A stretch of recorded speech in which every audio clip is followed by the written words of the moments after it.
merchandise. And now we have a few new items we should tell the fans about. It is starting to get cold outside. Everybody needs the Talking Sopranos hoodie, which has the logo. It has it on the back as well, the bigger logo.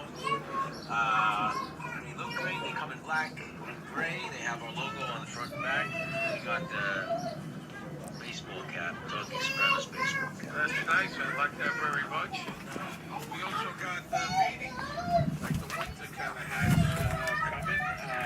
It comes in all kinds of styles.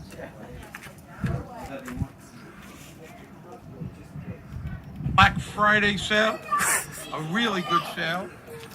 So, Christmas is coming. People may want We got the T-shirts and the mugs too.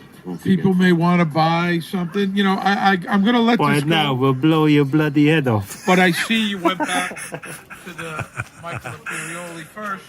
There they are. I'm just going to let it go. We're not supposed to go there. I promise we wouldn't be talking about it. I'm just going to let it go. You win, I give. You're the star. You're the Emmy winner. You're the writer.